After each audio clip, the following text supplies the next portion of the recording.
feel to be back? It felt good. Felt good running out the tunnel. The atmosphere was great. Had a lot of support from the fans, and just being able to be out there with my teammates, it was awesome. Two late drives in the game where the Steelers are driving both times it ends in interceptions. But as the Steelers are driving for a potential go-ahead score, what's going through your mind on the sideline? Well, situational awareness of things that could possibly happen if they do score, if they had to kick a field goal, things like that. So, I would say I was prepared for whatever happened if they did kick a field goal, and then we got the ball back, or if they scored and we got the ball back. The time, what that looks like with 2 timeouts that we had left. So going over situational awareness. But when you see Noah get that toe tag and grab in the back of the end zone, corner of the end zone, then what emotions are coming upon you at that moment? Yeah, that's gratifying. I think the defense played their asses off throughout the whole night. They gave us many opportunities offensively to go and put points on the board for our team so that we wouldn't be in the situation we were in late in the game where it was 10-16. A lot of things that need to be corrected offensively. Obviously starts with me, but we'll take the win. We're extremely happy about that. We'll go back to the drawing board, when we come back in. But to what you said, a situation was coming to mind as well when Noah did get the interception, because we thought he was probably down at the half-yard line, maybe 1-yard line. I'm not too sure. So in that situation, we'd probably have to quarterback sneak or do something like that to get out of the end zone and just run the clock down. But they caught it a touchback, and so we were able to nail the ball. What was working so well early, especially in the middle of the field, and then how did that kind of close up as the game went on with what the Steelers were doing?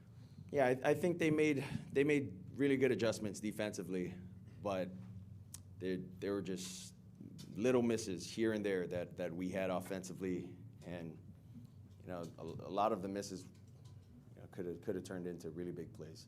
So just better execution, and it starts with me, like I said. So when you had the opportunity to meet with Bob Greasy for the first time, what did you take away from that experience? He's a cool guy. We just said, "What's up?" He just said, "Are you going to ball out tonight?" I said, "That's the plan." We just had that kind of conversation back and forth, but really cool guy, really awesome to kind of be around him and the other guys. It's a great opportunity to be around a team, and a group of guys like that. Undefeated season in the NFL, that's hard. That's hard. It's hard to win games in the NFL. So, it's greatness that I was able to shake their hands. So you said it felt good. How did it feel getting out there, not having been out as long as you missed? Are there any adjustments at this point of the season, or because it's this point of the season here, it needs to be able to step back in? Yeah, well, not being able to play 2 games does have an effect on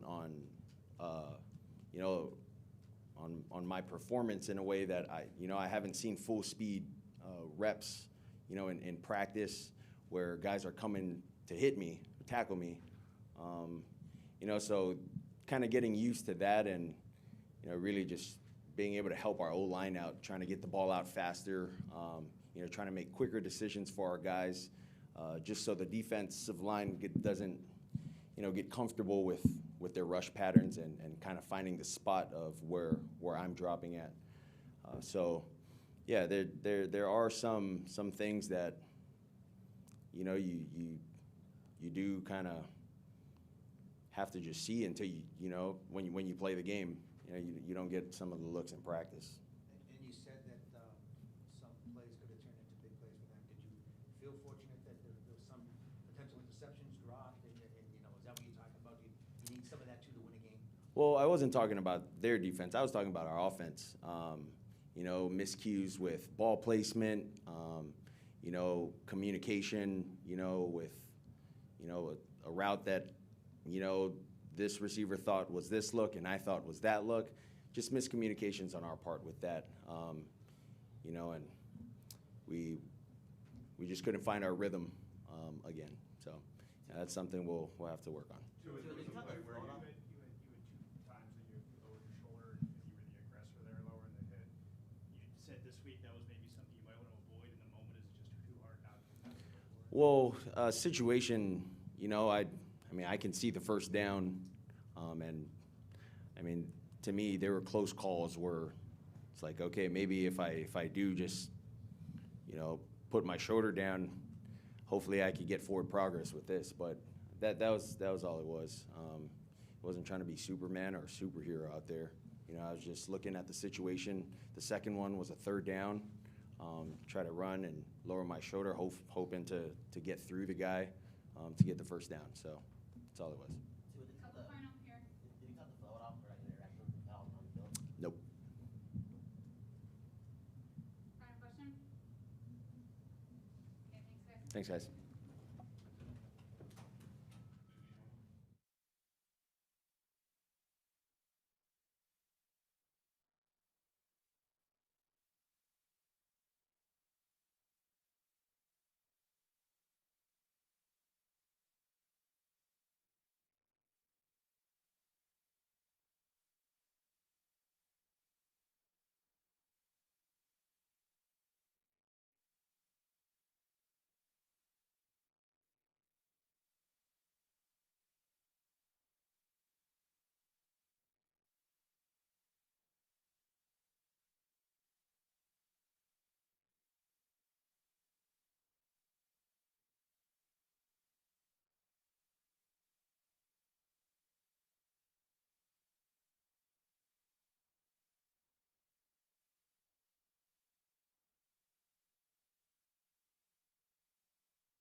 All right, what's going on? Had a couple close endings this season already. Hmm? On those last two drives, when Javon picks off Kenny Pickett and then Noah gets the toe tap and grab. What's going through your mind in those two moments? Hooray. No, this is something that we've been making a big point of emphasis within the team on turnover differential. So it's something that we've been focusing on. So getting one early and then at the end of the game when it mattered most to get two more was obviously the difference in winning and losing. So it was very exciting. But on top of that, it was something that we've made a focal point. So it was good to see that happen. What do you think happened with the offense? Obviously, you scored 13 points in the first quarter, 3 the rest of the game. You bogged down in the red zone. What do you think went into that? No, there was some. It wasn't one thing. We were doing some good things, and players were doing some solid things. But then there was key mistakes, whether it was a bad play call or it was a guy making a play here or there. We just weren't really coming together. We lacked that rhythm, and especially after we had in the third quarter that first drive that went for it on 4th and 3 in the tight red. Felt like right after that, we kind of hit a lull that we can all learn from, because it was like we got punched in the stomach or something. So we. It was a struggle to the Pittsburgh Steelers defense. To their credit, they had they adjusted themselves, and we didn't make the further adjustment, which is something that we'll focus on moving forward. You mentioned that 4th and 3. Can you discuss the decision to go for it there, and then also the play call? No, so that's something that we'll never. I'm very aware that. It's one of those things that if it works, it's a great play, and if it doesn't, you know exactly what you have to face, or it could be a deciding factor in the game. So you do that. I think there's at the moment I had some faith in the players, and then regardless, you do it and you don't convert. That's a bad decision. Because you have points, especially with the way Jason's kicking. It would have been a 2-score game. So those are things that you're well aware of when you enter into it. It was something that I felt pretty good about it working out. It didn't, so that's something that I take full responsibility for, and luckily the rest of the team had that decision's back, and we were able to come up with a win. Specifically to that, was it one of those? In terms of your decision-making process, do you have somebody in your ear telling you like the analytics behind it and the win probability? Yeah. And then you kind of go with your gut, or is it just you hear the numbers and you just decide to go? No, I have a couple guys within analytics that are in my ear. In all those types of situations. In this situation, they did not advise me to kick it. To go for it. So, there's plenty of decisions that are made that it's a balancing act. You take the statistical, percentage chance, which is what they're evaluating, and it's one of those things. I think it was a 4th and. I think the scoreboard might have said 3.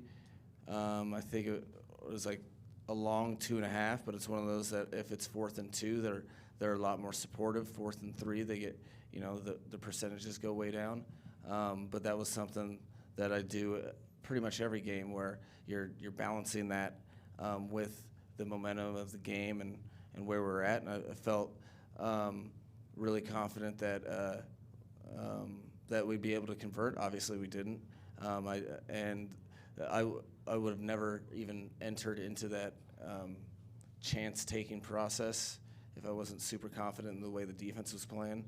So I really wanted the team to be able to make it a 2-touchdown game, because we're going to go for 2 if we were able to get in the end zone and score. So it didn't work out, but that's why it's an entire team function and job to win a football game. And the defense came through, and we didn't turn the ball over.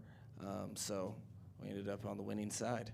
Mike, from a defensive perspective, what are some things you liked about what Josh Boyer did from a planning and then an in-game adjustment, especially with all the injuries?